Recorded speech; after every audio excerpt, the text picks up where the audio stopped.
CCTV के आधार पर 100 चोरियां, Virar police को वारदात सुलझाने में सफलता। चोरी से 395 ग्राम सोना जब्त, आरोपी गिरफ्तार। विरार के अपराध जांच शाखा की पुलिस ने विरार के एक बंगले में चोरी करने वाले आरोपी को गिरफ्तार करने में सफलता हासिल की है। पुलिस उपायुक्त जयंत भजावले ने आज एक प्रेस कॉन्फ्रेंस में बताया कि इस आरोपी के पास से 395 ग्राम तक सोना जब्त किया गया है। विरार के डोंगरपाड़ा स्थित नील प्रकाश बंगले में रहने वाले सौरभ चौधरी उम्र 35 वर्ष के घर 24 अप्रैल की रात लाखों की चोरी की वारदात हुई थी। उनके घर की दूसरी मंजिल पर गैलरी के दरवाजे का ताला तोड़कर चोर घर में दाखिल हुए। बेडरूम में अलमारी से 470 ग्राम सोने के गहने चोरी हो गए। विरार पुलिस ने 25 अप्रैल को चोरी का मामला दर्ज किया था। इस अपराध के सिलसिले में क्राइम ब्रांच की टीम ने घटनास्थल का दौरा किया। वरिष्ठों के मार्गदर्शन में 4 टीमों का गठन किया गया और घटनास्थल के सीसीटीवी फुटेज की बारीकी से निगरानी की गई और उसके आधार पर संदिग्ध की पहचान की गई। आरोपी का पता लगाने के लिए करीब 100 सीसीटीवी कैमरे चेक किए गए और आरोपी का पीछा किया गया। पता चला कि आरोपी ने विरार से बोरीवली तक लोकल ट्रेन से, बोरीवली से मानपाड़ा तक बस से और वहां से रिक्शा से यात्रा की थी। हालांकि उन 300 से 400 झुग्गियों की तलाशी लेना मुश्किल था, जहां आरोपी आखिरकार रिक्शे से उतरे, लेकिन पुलिस तलाश कर रही थी। पुलिस को सूचना मिली कि आरोपी मानपाड़ा के वसंत विहार इलाके में है। शिताफी ने उक्त स्थान पर जाल बिछाकर आरोपी सोनू शेख उम्र 43 वर्ष को हिरासत में लेकर गिरफ्तार कर लिया है। आरोपी एक सराय चोर है और उस पर मुंबई और ठाणे के अलग अलग पुलिस स्टेशनों में 5 मामले दर्ज हैं। पुलिस ने आरोपियों के पास से 27,65,000 रुपए कीमत का 395 ग्राम सोना बरामद किया है। विरार पोलीस स्टेशनच्या हद्दीमध्ये दिनांक 24 एप्रिल रोजी एका बंगल्यामध्ये थोडंसं लॅच लॉक अर्धवट लागलेलं असल्यामुळं त्या घरात प्रवेश करून जवळपास 47 तोळ्याचा मुद्देमाल घरातून चोरीला गेलेला होता।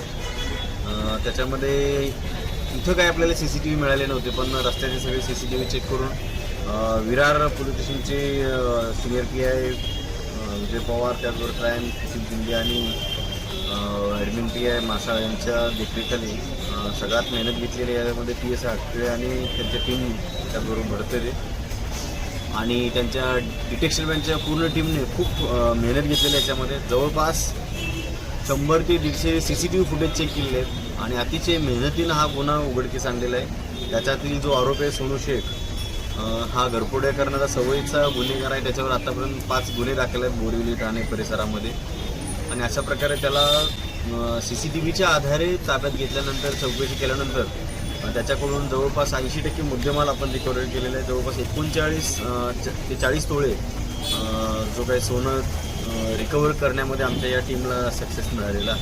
कितीचा मुद्देमाल आहे सर? किती किमतीचा आहे मुद्देमाल? त्याच्यामध्ये जो आरोपी अटक केला आहे सोनू शेख हा एकटाच आहे। त्याच्यामध्ये इतर कोणी आरोपी सहभागी नव्हता, एकट्यानेच केलेली चोरी आहे आणि जवळपास 395 ग्रॅम म्हणजे 39.5 तोळे सोने 27,65,000 किमतीचे याच्यामध्ये रिकव्हर करण्यामध्ये यश मिळालं। कधी याच्यामध्ये जनरली हा घरफोड्याच करतो।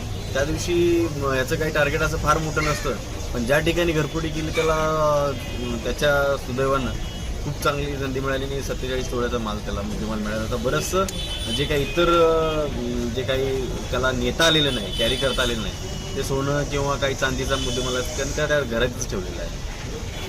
किती दिवस सर याला PC मिळालेली आहे आरोपीला? याला 3 दिवस PC मिळाले। आता MCR मध्ये आहे। कुठल्या कुठल्या एरियाला? विरार एरियामधला आहे।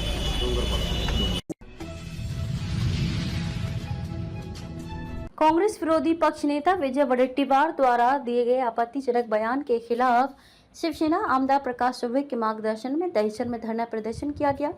शिवसेना के पदाधिकारियों ने कांग्रेस का हाथ पाकिस्तान के साथ की नारेबाजी करते नजर आए। इस मौके पर शिवसेना के पदाधिकारी और कार्यकर्ता उपस्थित थे। कालपासून वृत्तवाहिनी आणि प्रिंट मीडियातून ज्या काही बातम्या वाचताय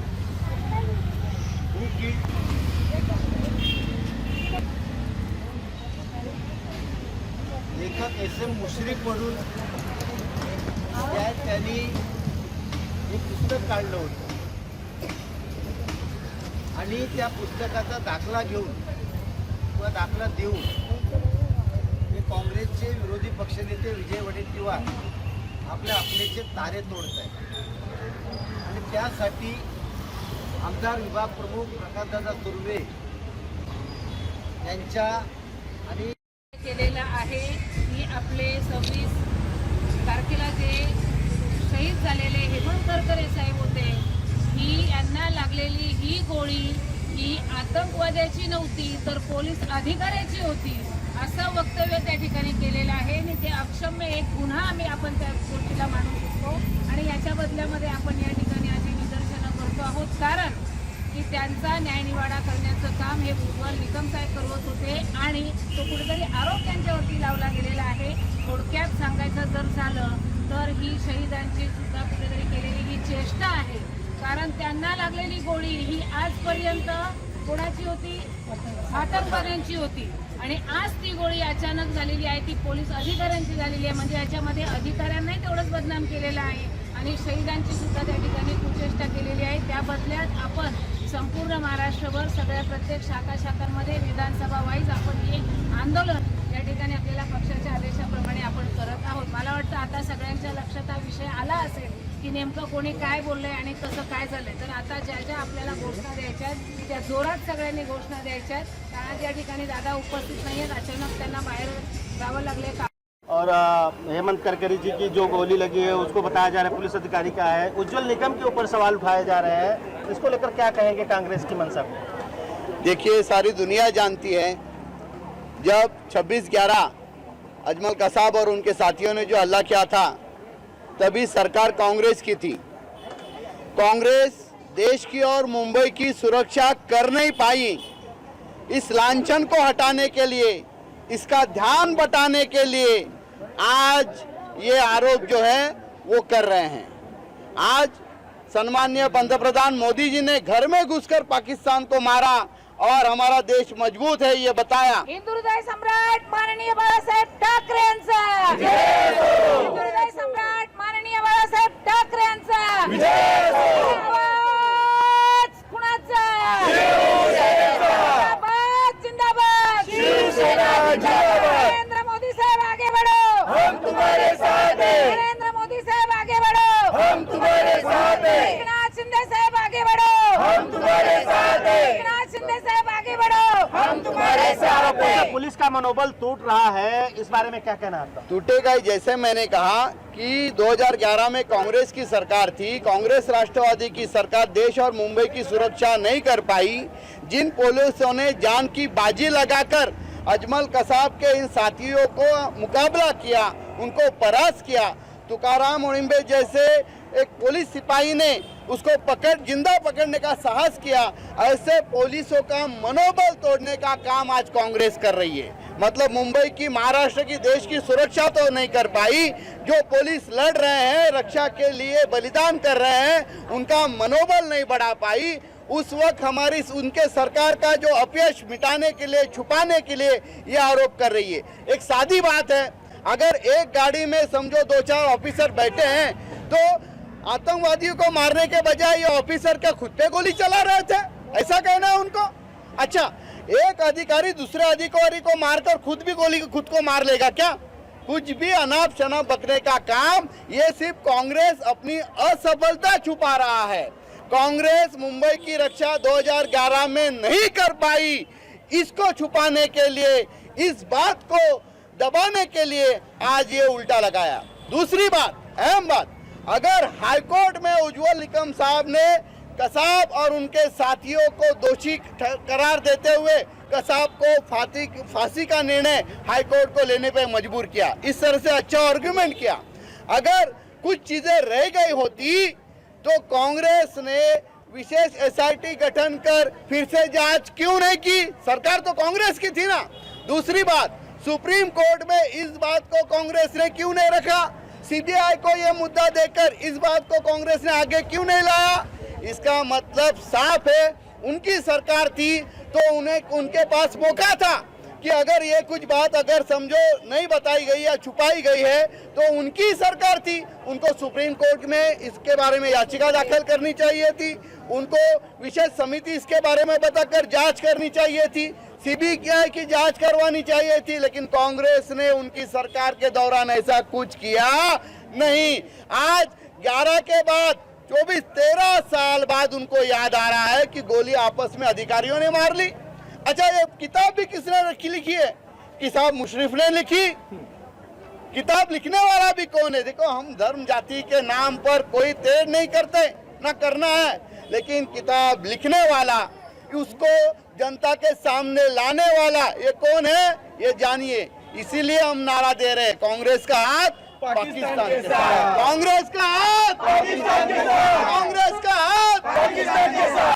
पर आरएसएस पर और उज्जवल निकम पर कि पुलिस की गोली से जो अधिकारी थे वो शहीद हुए हैं, इस पर आपकी क्या प्रतिक्रिया, क्या कहें? मराठी बोलू का हिंदी? खरं तर कसं आहे की 26/11ला जो हल्ला झाला तो सगळ्या संपूर्ण जगाने पाहिला, उघड्या डोळ्याने पाहिला आणि त्याच्यामध्ये हेमंत करकरे जे अधिकारी आपले शहीद झाले यांना लागणारी जी गोळी आहे ही आजपर्यंत कोणाची होती?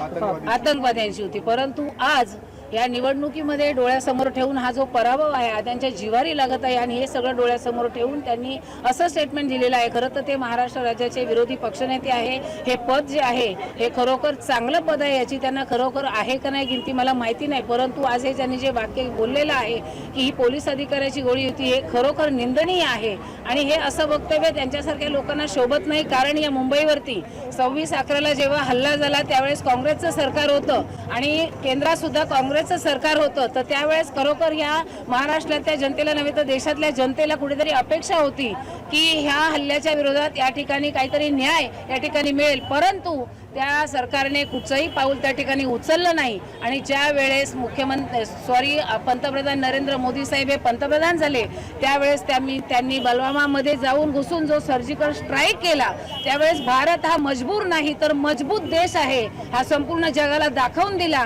आणि त्याचे पडसाद आज संपूर्ण या देशामध्ये उमटत आहेत आणि याचंच कुठेतरी त्यांच्या पोटात खतखत होते आहे.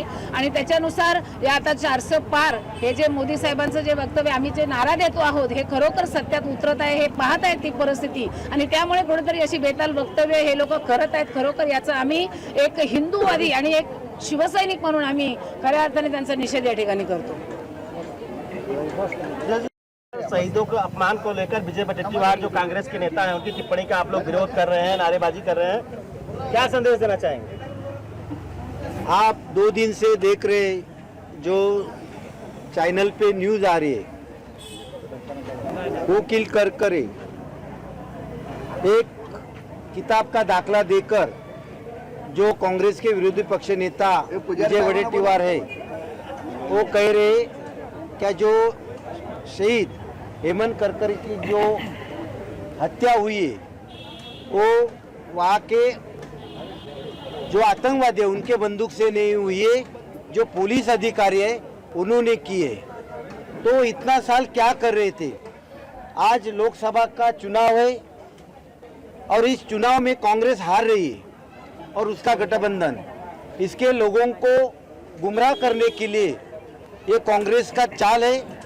और इसके लिए हमारे वरिष्ठ जो नेता है, हमारे इस मागाठाणे क्षेत्र के आमदार प्रकाश दादा सुर्वे और विभाग प्रमुख और महिला विभाग प्रमुख मीनाताई पानमन और हम सारे कार्यकर्ता यहाँ पर इकट्ठे हुए जो शहीदों का अपमान कर रहे जो कांग्रेस और उनके चेले चपाटे, उनका हम निषेध करते हैं. और जो शहीद हुए उनके प्रति हम वो देशभक्त है हमारे, उनके प्रति हम श्रद्धांजलि ये अर्पण कर रहे. ओ शिलादाई मैडम क्या कहना चाहेंगे?